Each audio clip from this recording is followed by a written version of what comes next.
একই পরিবারের তিন বোনই ঢাকা বিশ্ববিদ্যালয়ের শিক্ষক।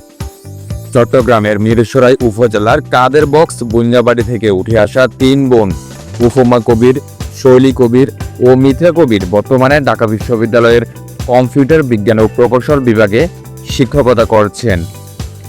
৯ নম্বর মিরসরাই সদর ইউনিয়নের এই পরিবারটি দেশের শিক্ষাক্ষেত্রে এক উজ্জ্বল দৃষ্টান্ত স্থাপন করেছেন।